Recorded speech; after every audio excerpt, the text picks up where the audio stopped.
Salerno and Zeno compare notes and realize they will have their work cut out for them if they wish to seriously oppose Lavinius. There are some 6 legions in the capital at Lavinius's beck and call. This includes the remaining Castline garrisons, those not sent north with Legate Auditore and Tebjonsen, plus the Praetorian legions he has called to him, and several more legions have come in for their own purpose. The first Phrygian, Salerno, the first Hassadian, Matteo Domidus, and the second Spitalian, Decima Pasquale, as mentioned yesterday, plus numerous others. Salerno and Zeno make more overtures to the other legates. Ultimately, Salerno wants to take the measure of every legate in Cassala, even the Praetorian, in case any of them are dissatisfied with Lavinius and his political maneuvering. So many names. This arc was hard to manage because every important senator and legate has to have a fucking name, and I hate it when an important event like this is decided by 3 important people. Feels so unrealistic. Look at the old Roman Senate or the founding fathers of the US, or any interesting historical period and event.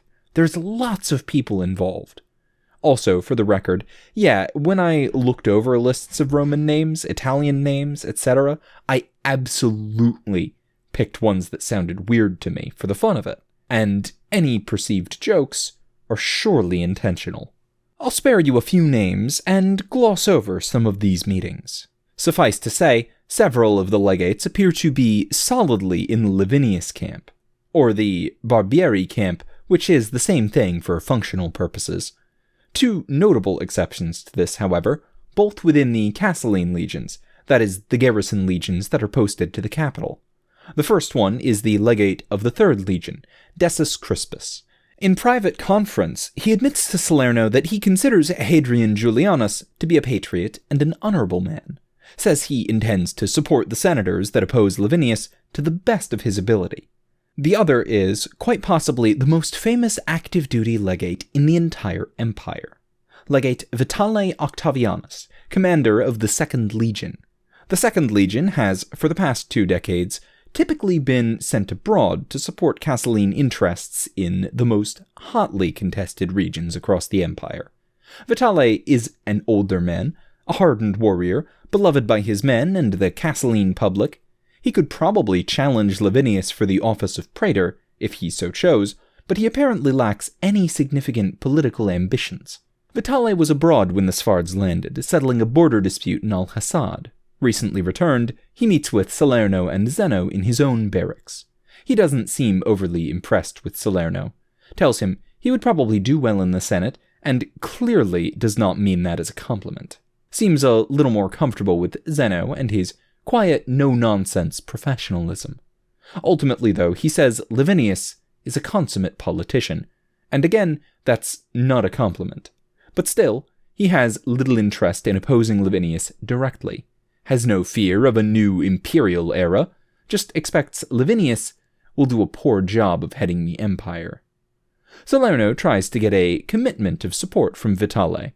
Fails, but Vitale clearly isn't intending to throw his lot in with the praetor directly, so perhaps they can win him over by showing that Salerno is not the scheming backstabber Vitale thinks he is.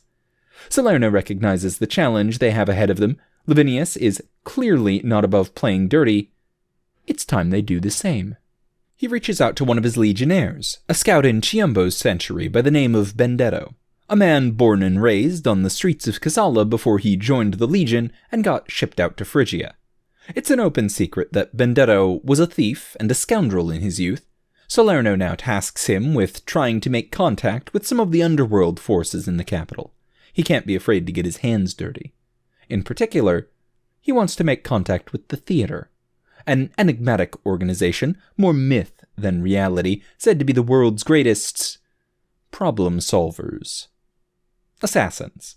They theme themselves after artifacts of old Castline theater and are said to communicate in part via old theater masks.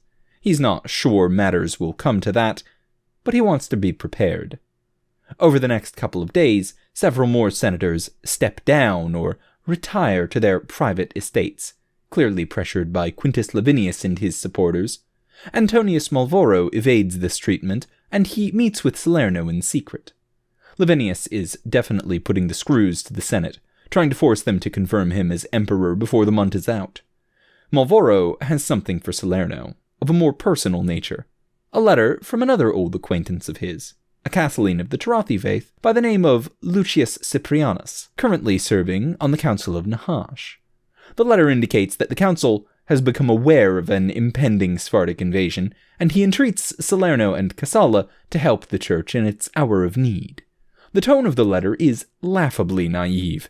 Salerno was never terribly close to Lucius, and while he is no fan of the barbarian hordes or Quintus's dealings with them, he doesn't precisely see the value to Kassala in rushing off to save the north. He tucks the letter away for now. Lavinius schedules a meeting, to be held several days hence, of all the legates in residence at Kassala. He intends to assign a new legate to replace Hadrian Julianus, and his invitation says he wishes to put to rest some of the nastier rumors flying throughout the city. Salerno is concerned about what might happen at this meeting, so he steps up his schemes. No reply from the theater yet, but through an underworld contact of Benedetto's, Salerno receives an invitation to a secret meeting. Supposedly, the invitation comes from the commander of the Legio Serpens. Salerno isn't sure about these Tarathi loyalists, but he needs every ally he can get. He attends the meeting, bringing only Zeno, Ciambo, Benedetto, and a handful of exploratores. They dress in dark clothes and meet in an old, run-down inn outside the city limits. They find a strange assortment of people waiting for them. The first is the man that invited them, a Castellan named Ariste Regulus, the founder of the Legio Serpens. He is a youngish man, with a Spitalian blade strapped to his side, a pencil-thin mustache, and piercing eyes. He wears a tabard over his armor, with heraldry that manages to invoke the imagery of both the Castellan eagle and the Tarathi serpent. An eagle clutching a serpent in its claws, but the snake is so large there's no way the eagle could hope to eat it.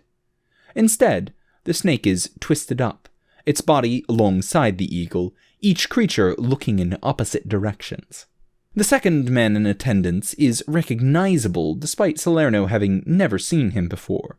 His heraldry is the traditional God's Eye charm against evil, known to every Spitalian and Castellan midwife.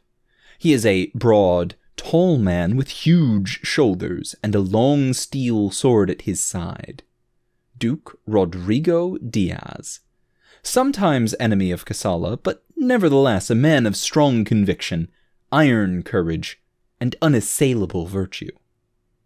The third man in the room is unarmed and unarmored, dressed in a suit that is cut to evoke the modern fashion of the Castellan Senate, while also incorporating the favored garb of Middish nobility. Phenomenally well-tailored, carefully chosen colors, well-cut. It isn't gaudy, but it probably cost more than many suits of armor. Salerno recognizes the man. His eldest daughter, Ginevra, has worked off and on as a factor and accountant for him, one of the wealthier merchants in the empire, with trading interests all over the world. Name of Giancarlo Rossi. The fourth person in attendance is a woman, the one person neither Salerno nor Zeno can identify on sight. Spitalian by birth, with dark olive skin, long dark hair, and a sharp nose. She is tall, lean, and well-muscled, possibly the heaviest armed person present, with several javelins and a sword at her side, clad in a coat of Spitalian lamellar, a brown cloak draped across her shoulders. Salerno dismisses his entourage to wait outside the inn, introduces himself and Zeno only.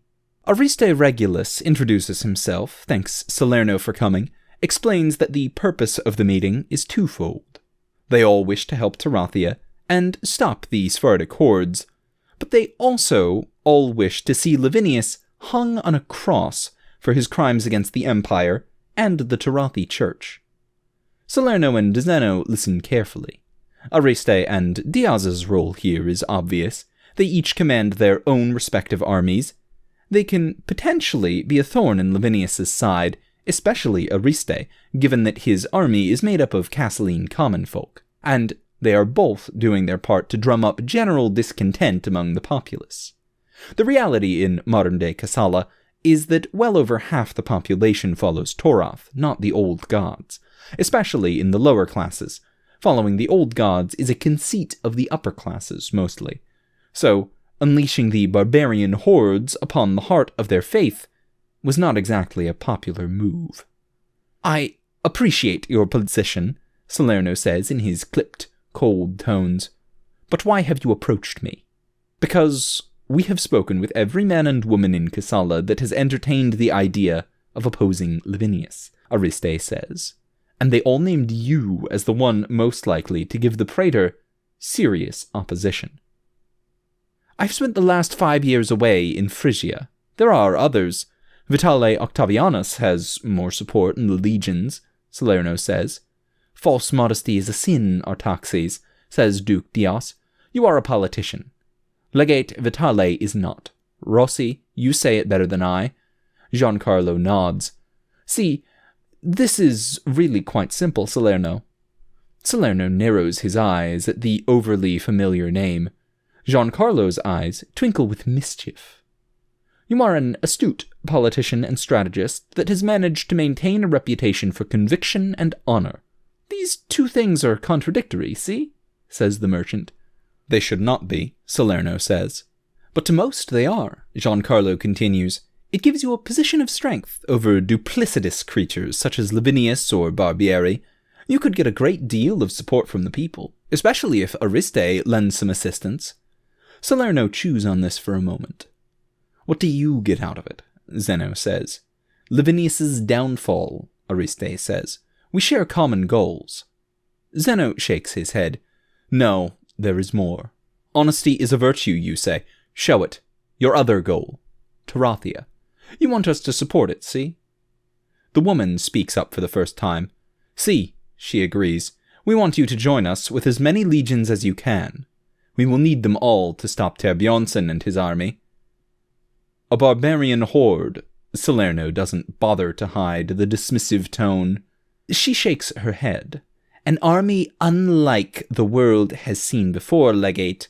Reavers, Bearsarks, Blood Mages, Lorinet Knights, Spitalian Mercenaries, and Casseline legions, too, led by the greatest warlord of the age. And your own legendary strategist." "Sakapus," Salerno says. He'd almost forgotten. What a shame. "See," the woman says. Her voice is hard, final, authoritative. "Terbjornsson was nearly unstoppable in Cadia, and he was using just a small fraction of these forces," she says. "If he is not stopped now, it will not end in Nahash, nor in Tarathia. Why would it? He will come back for you." "You speak as if you know him," Zeno says. She frowns. "See, I have seen him in action anyway." "And who are you, exactly?" She blinks. "Oh, I didn't introduce myself." She offers a hand to Zeno, gives his a firm shake. "Alejandra Augustine," she says, "commander of the Steelshod Auxiliaries." Thank you for tuning in to Steelshod, a series by Mostly Rights, narrated by Tailforge. You can find every chapter in text format, as well as character sheets, setting information, maps, and rule documents on the Steelshod tabletop system in the link below. If you'd like to support the channel, you can pop down to the description and use the Patreon link for recurring donations, the paypal.me link for one-time donations, the Teespring link for shirts with the incredibly cool background art by Nobody, or use the DriveThruRPG affiliate link the next time you're looking to try a new system. If you'd like to support the author, you can find Steelshod merch on the MostlyRights.com store, or donate to the Mostly Rights Patreon, which are both linked on reddit.com/r/mostlyrights down below.